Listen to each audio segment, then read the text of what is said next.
Assalamualaikum warahmatullahi wabarakatuh.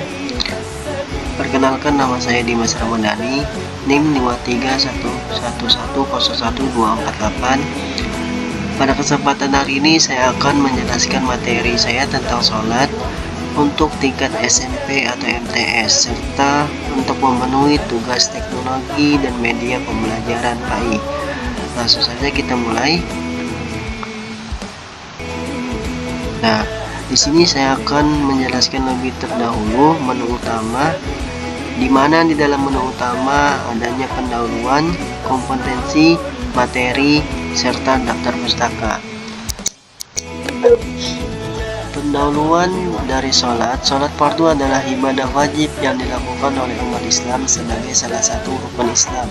Sholat ini terdiri dari 5 waktu yang harus dikerjakan setiap hari, yaitu subuh, zuhur, asar, maghrib, dan isya. Sholat fardu memiliki peran yang sangat penting dalam kehidupan seorang muslim, tidak hanya sebagai bentuk ibadah kepada Allah SWT, tetapi juga sebagai sarana untuk mendekatkan diri kepadanya, membersihkan jiwa, serta sebagai pengingat untuk selalu mengikuti jalan yang benar. Lanjut ke kompetensi. Di dalam kompetensi sholat ada memiliki beberapa poin, teman-teman. Yang pertama, standar kompetensi, mengetahui rukun-rukun sholat, syarat-syarat sholat, dan yang membatalkan sholat.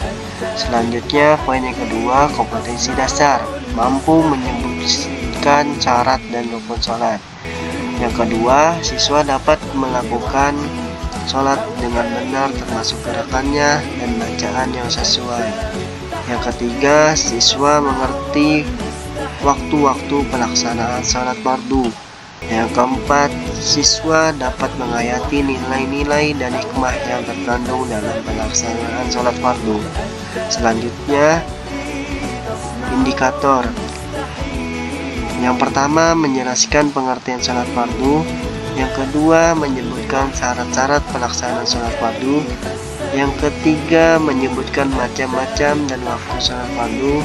Yang keempat, menjelaskan gerakan fardu. Yang kelima, menjelaskan pembatal sholat fardu. Selanjutnya kita masuk ke materi.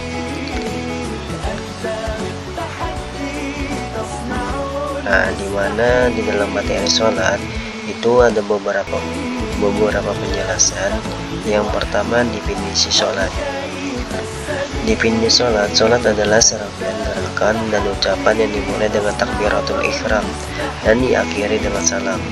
Sholat juga adalah rukun Islam yang kedua setelah syahadat, merupakan ibadah wajib dalam Islam yang harus dilakukan oleh umat Islam yang balik.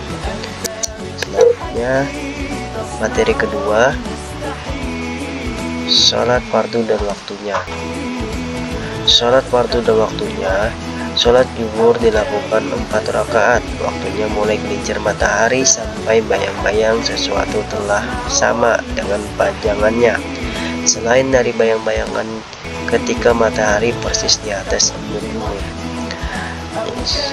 Yang kedua, sholat asar yang dilakukan 4 rakaat, waktunya mulai habis waktu zuhur sampai terbenamnya matahari.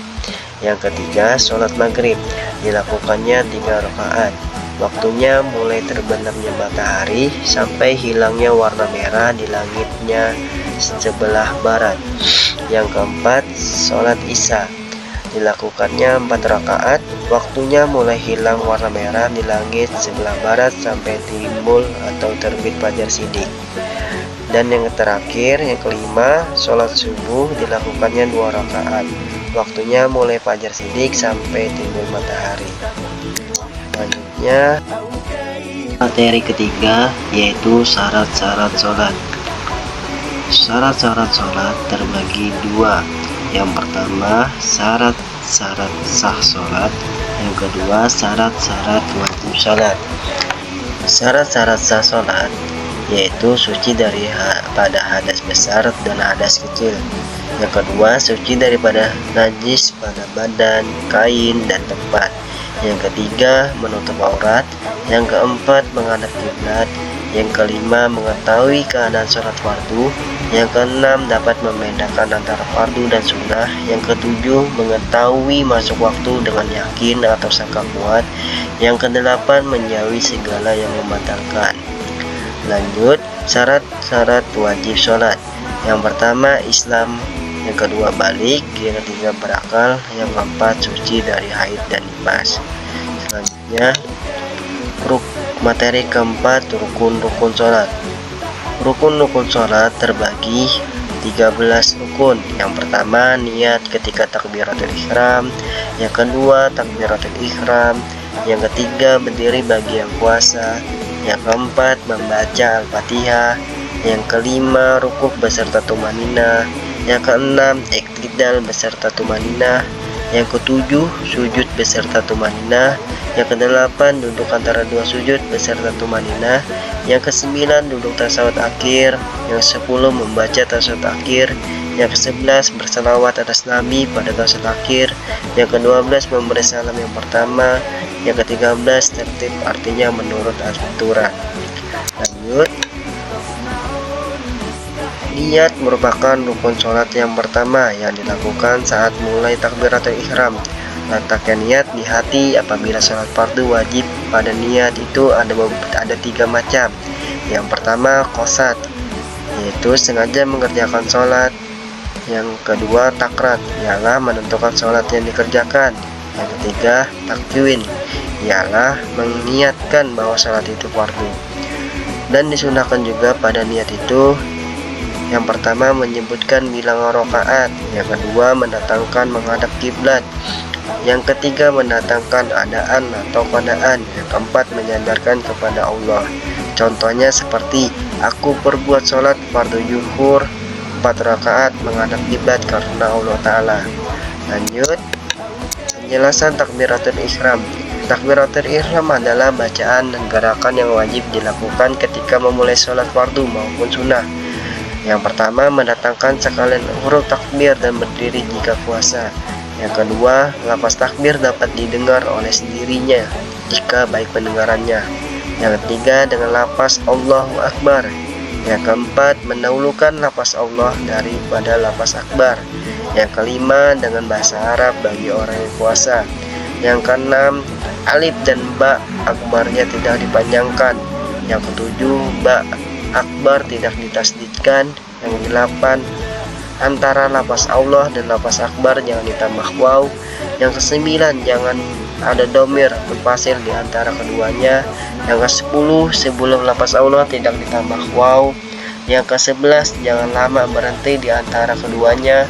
Yang ke-12, masuk waktu sholat dan waktu menghadap kiblat.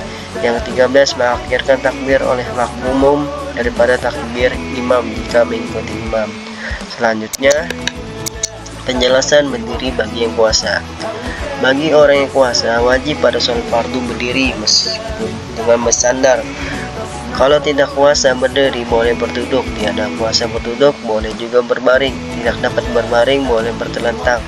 Tidak dapat bertelentang, hendaklah mengisyaratkan dengan pelopak mata. Kalau ini juga tidak dapat, hendaklah melakukan dengan sekalian perbuatan sholat itu dengan hatinya. Tiada lepas kewajiban sholat selama orang itu masih berakal. Selanjutnya, penjelasan Al-Fatihah. Yang pertama, memperdengarkan akan dirinya jika baik pendengarannya. Yang kedua, tertib, artinya menurut najim yang dikenal. Yang ketiga, mu'alat, artinya tiada ada penceraian yang lama antara ayat-ayat. Yang keempat, memelihara huruf-hurufnya, tasdid-tasdidnya dan makrat-makratnya.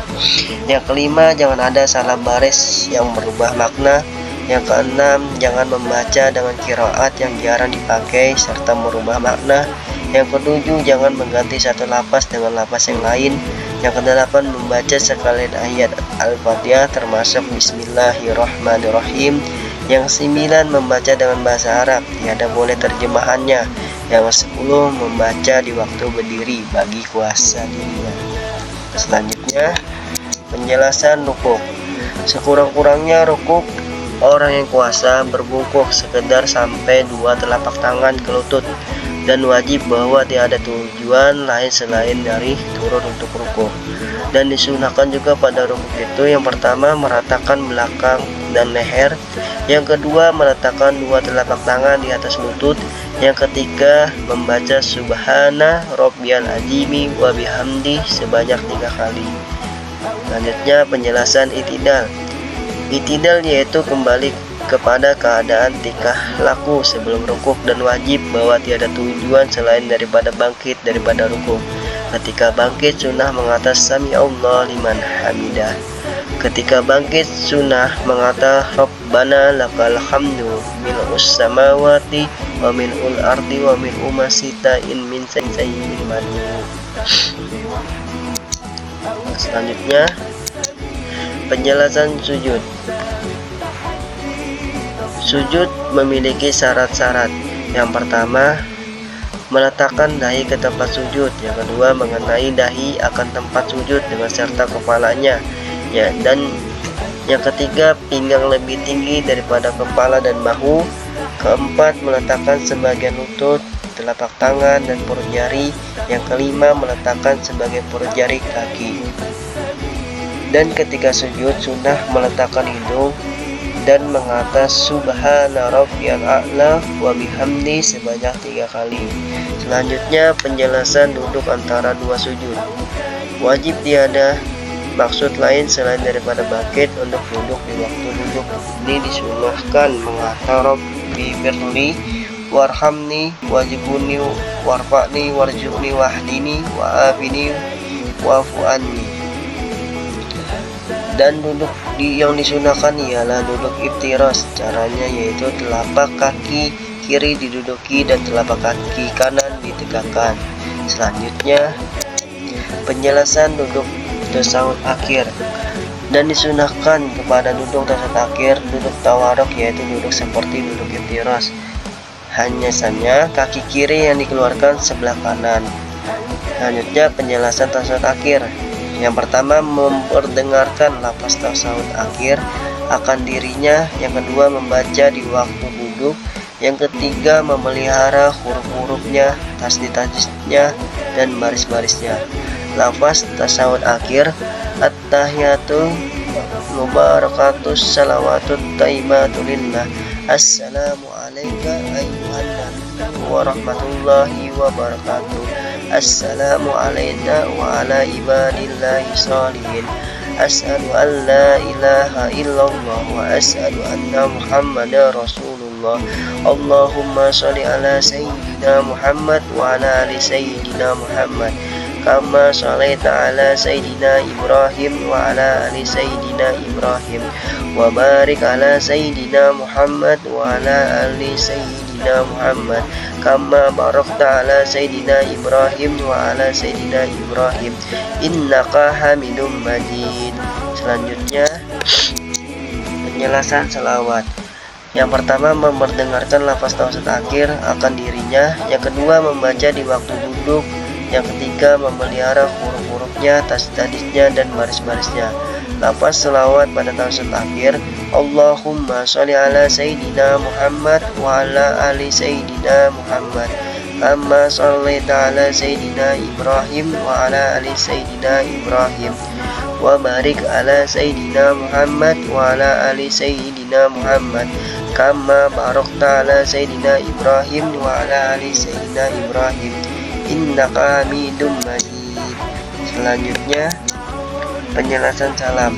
Yang pertama memakai alif lam, dhamir mukhatab, dan mim jama'.